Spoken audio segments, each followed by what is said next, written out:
Oh, yeah. Excellent. Oh, y'all All right. So going into this new season, I guess the question everybody wants to know is how impactful is the Flashpoint paradox on this movie? That's something that we keep on getting asked, and the only person who knows even how to answer that is Wendy Miracle and Mark Guggenheim. Can I change the question? Yeah, I'm sorry. How about going into this new season, though? What sort of is the dramatic thrust would you say? Dramatic thrust would be, where we left things off was pretty dramatic and left things. Most seasons we leave it at a very stark halt. This one was at a very open-ended, what is going on kind of feeling. But the weird thing about this season for me was, and the thing that I really loved in the first episode was it showed like the Arrow family sticking together, fighting the good fight, even if Arrow wasn't there. Yeah. And then it ended with the entire family being ripped apart. Can you talk a little bit about that? The family is not necessarily, like the Arrow family is not fully ripped apart. The team is taking a sabbatical, but the family and the dynamics between all of us, no matter what we all go through is always going to be there. We've all been through way too much together to lose or put any of those circumstances in front of our relationships. And I think the main thing that's going on with season 5, obviously, I'm sure you kept hearing, is legacy. Legacy is the main subject, the main tone, but it all has to do with what has gone on in the last 4 years, especially last season with the loss of Will Lance and kind of figuring out more about Oliver's history into the reasons why everything is kind of happening, kind of tying in all the ends with his flashbacks and everything, bringing it all into Russia this season. So it's kind of just putting all the legacies, not necessarily closing stories, but ending that bit of a chapter. And opening up a new realm for us to possibly work inside of. But it's all very new and open, and nobody has an answer for what's going to happen necessarily. Is getting back to grittier roots?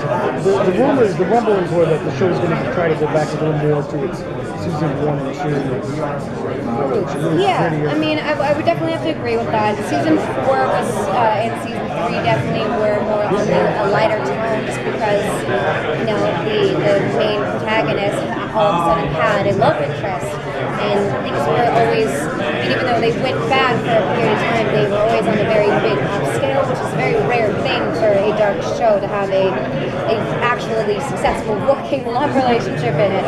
So that gave it a naturally kind of lighter tone inside of it, and of course Felicity's character is very funny enough, very witty, so that kind of brought things up a bit. But now, after all the circumstances, all the characters are I think it is coming back down to a more where we started grassroots version of everyone just realizing life is not so peachy keen in Stark City, and we kind of need to figure it out and work together on it as well as separately, and kind of carve our own storylines out of what's going on. And your characters had an astonishing growth between season 1 and whatever we on season 4 now. Yeah.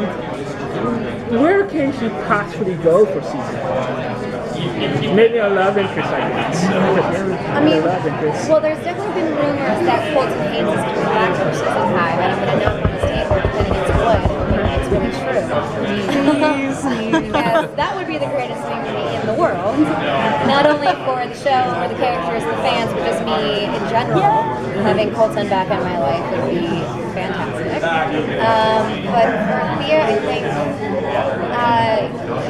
think that after the end of season 4, she kind of, realized that the bloodlust having been a big reason on why she became who she was in the Arrow team and why she ended up solidifying herself as, one of the top 3 inside the team. Then all of a sudden she needed to remove that part of herself, which brought her back down the line because she, lost that inherent instinct to kill, basically the merciless killing. But then towards the end of the season, she obviously held a knife to a little girl's throat, and that all came back. But she didn't have the bloodlust really to use as that fallback excuse anymore. It wasn't something that was necessarily inside her still because she had already combated that and come over that. So that action was fully uncovered, which made her rethink everything she's doing, and is the reason why she needed to kind of paint like her costume at the time because it was like, wait, this whole time I've been blaming my dad, I've been blaming his bloodlust, I've been blaming all of these things for whenever I go crazy. Now this time was just on me. Which is crazy. It was just like, okay, maybe I am a little crazy.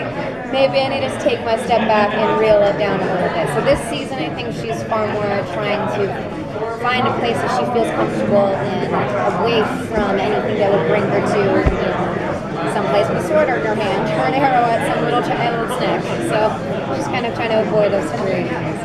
The new TV guide mentioned that Thea actually retires as Speedy to go to work in the mayor's office. So how long do you think that'll last before she's tempted to rejoin the team?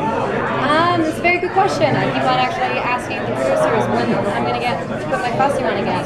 Because that's my favorite thing in the world to do, is put on that costume. But I definitely don't think that it's going to be a forever change. I mean, she's going to have this instinct in her and always, and she's just going to learn how to prove it at some point and learn how to properly use it rather than let it take advantage of her in circumstances. And, Team Arrow, even though she's not part of the original, the OG Team Arrow, I think that no matter what, we're always going to be connected, we're always going to be helping each other out. And now that Oliver's inside the mayor office, he has a lot more connection, so she can also play a role inside of there as well. So we're all always going to be working together, fighting for each other, and also yelling and pointing fingers. And then, Thank you. Thanks, Willa.